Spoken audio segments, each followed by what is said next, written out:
நம்ம திருவள்ளூர் மாவட்ட செய்திகள். கெத்செமனே ஜெப மையம் நடத்தும் 121வது மாத ஆசிர்வாத உபவாச கூடுகை திருவள்ளூர் பெரியகுப்பம் எம்ஜிஆர் நகரில் நடைபெற்றது. இதில் தேவ செய்தி மற்றும் பாடல்கள் ஜெபம் பாஸ்டர் டி பால்ராஜ் அவர்கள் ஏறெடுத்தார். ஜெப விண்ணப்ப பாடல்கள் ஜெபம் பிரதர் சாமுவேல் ஜோசப் அவர்கள் வழங்கினார். சிறப்பு சாட்சி மற்றும் பாடல்கள் பிரதர் ஆரோன் ஐயப்பன் அவர்கள். சிறப்பு அழைப்பாளர்களாக திரு ஏ தீபன் லாரன்ஸ், சமூக சேவகர் திரு எஸ் சாம்சன் டேவிட் அவர்கள் பங்கேற்றனர். சிறப்பு ஜெபம் பாடல்கள் sister Evangeline, sister Sheeba Shiny, sister Rainy Joseph. இந்த நிகழ்ச்சி ரெவரட் கே ஜோசப் தாஸ் அவர்களின் ஏற்பாட்டில் சிறப்புடன் நடைபெற்றது. ஏராளமான ஏழை எளியோர் இந்நிகழ்வில் பங்கேற்று உணவும் உதவிகளையும் பெற்றுச் சென்றனர்.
எடுத்து உருவாக்கும் உயர்வனின் கையில் களிமண்ணா எடுத்து உருவாக்கும் என் சித்தமல்ல உன் சித்தம் நாதா தருகிறேனும் கையிலே என் சித்தம் உன் சித்தம் நாதா தருகிறேனும் கையிலே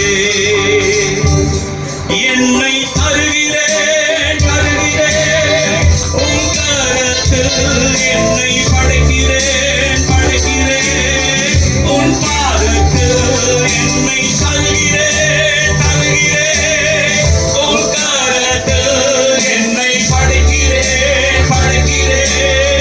உன் பாதத்தில் உருவாக்குமே என்னை உருவாக்குமே என்னை உருவாக்குமே உயர்வனின் கையில் களிமண்ணா எடுத்து உருவாக்கும். உங்களுக்கு மனுஷனுக்கு உலகத்துல என்ன தேவை முக்கியம்? தேவனுடைய கிருபைன்னு சொன்னார் ஐயா. ஓகே, அடுத்தது உலகத்துல வாழ்வதற்கு மனுஷனுக்கு எது தேவை? எது தேவைன்னா என்ன முக்கியமா சொல்லுவீங்க? சொல்லுங்க பார்க்கலாம். தேவையா இல்லையா உங்களுக்கு? ஆண்டவர் தேவை. சரி, ஓகே. இப்ப எல்லாமே சொல்றீங்க ஆண்டவருடைய கிருபை தேவை, ஆண்டவர் தான் நமக்கு தேவை அப்படின்னு. உலகத்தாரத்துல கேட்டேன்னு சொல்லுவான், எனக்கு பணம் அவசியம், பணம் இல்லைன்னா எதுவுமே நடக்காது. அல்லேலூயா. குழந்தை பிறந்த முதல் சுடுகாடு போகிற வரைக்கும் பணம் தான். பணம் இருந்தா தான் எல்லாமே நடக்குது. அல்லேலூயா. நான் சொல்றேன், உலகத்துல ஒரு மனுஷனுக்கு எது தேவைன்னா அவனுக்கு சுகம் தேவைங்க. அல்லேலூயா. அவனுக்கு சமாதானம் தேவைங்க. இது ரெண்டு மாத்திரம் இருந்தா ஒரு மனுஷன் பூமியிலே பரலோகத்தை அனுபவிக்க முடியும். எத்தனை பேர் விசுவாசிக்கிறீங்க? அல்லேலூயா. வசனம் சொல்லுதுங்க, உன் அலங்கத்துக்குள்ளே சமாதானம், உன் அரண்மனைக்குள்ளே சுகம் உண்டாயிருப்பதாக. இதை குறிச்சுதான் நீங்க ஜெபம் பண்ணணும். ஆண்டவரே உம்முடைய வார்த்தை எல்லாரும் நம்ம எல்லா தேவைகளுக்காக ஜெபம் பண்றோம். என் பிள்ளை நல்லா இருக்கணும், என் பிள்ளைக்கு கல்யாணம் ஆகணும், என் பிள்ளைக்கு பிள்ளை பிறக்கணும், என் பிள்ளை நல்லா படிக்கணும், நாங்க வீடு கட்டணும், வாசல் கட்டணும், இதை குறிச்சுதான் ஜெபம் பண்ணிட்டு இருக்கான். ஆனா தேவன் கொடுத்த அந்த சமாதானத்தையும் தேவன் கொடுத்த அந்த சுகத்தையும் யாரும் விரும்புறது இல்லை. அதனாலதான் இன்னைக்கு பலவீனத்தோடு, நோய்களோடு, வேதனைகளோடு, கஷ்டத்தோடு நாம் அலைந்து திரிந்து கொண்டது. ஒன்று மட்டும் நிதர்சனமா சொல்றேன், நம்ம ஜெபிக்கிற வேலையில கர்த்தரத்துல முதல்ல கேட்க வேண்டியது, ஆண்டவரே எனக்கு சமாதானம், எனக்கு ஒரு நல்ல சுகத்தை கொடு, இது கொடுத்தாலே போற என்னுடைய வாழ்க்கையில நான் நிறைவா Praise the Lord. Hallelujah. Hallelujah. அந்த சுகமும் அந்த சமாதானமும் யாரிடத்தில் இருக்குன்னா கர்த்தரிடத்தில் மட்டும்தான். Praise the Lord. Hallelujah. ஆகவே சமாதானத்தை தருகிற தேவனாகிய கர்த்தரை நாம் ஆராதிக்கிறோம். சுகத்தை தருகிற தேவனை நாம் ஆராதிக்கிறோம். Praise the Lord. Hallelujah. Hallelujah. ஆகவே தேவனை நாமத்தை மகிமைப்படுத்தும்படியாய் நாம் கடந்து வந்திருக்கிறோம். எல்லாருக்கும் தெரிந்த பாடலே பாடலாம். தெரியாத தன்னம்பிக்கை ஏமாற்றத்தை கொண்டு வரும். மனுஷருடைய நம்பிக்கை ஒருவேளை உன்னை ஏமாற்றத்துக்குள்ளே கொண்டு வரும்.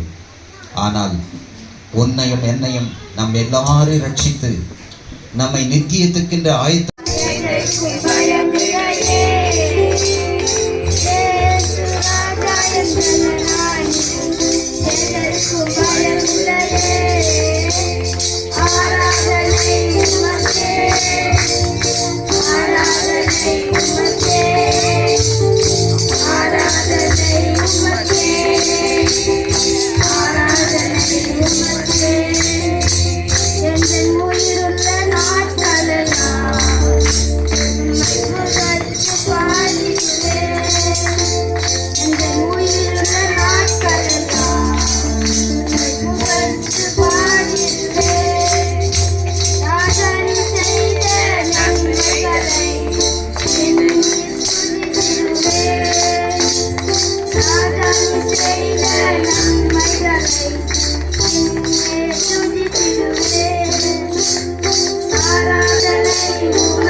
வானத்தையும் பூமியும் உண்டாக்கின கட்டளத்திலிருந்து காலை தள்ளாதுத்தார் காக்கியவர் விளங்கார்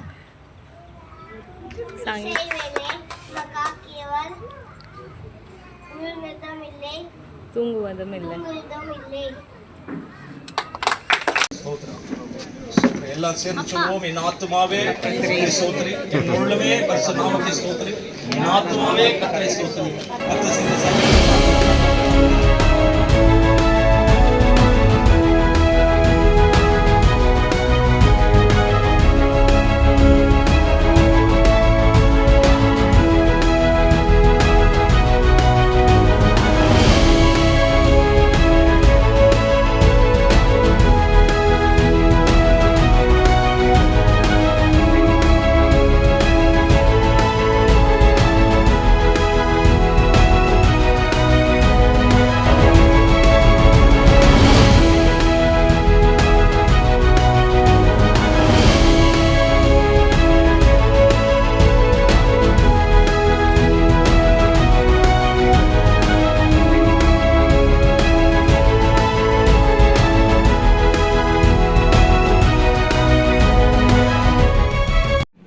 இது போன்ற செய்திகளை காண எங்கள் சேனலை லைக் பண்ணுங்கள், ஷேர் பண்ணுங்கள், சப்ஸ்கிரைப் பண்ணுங்கள்.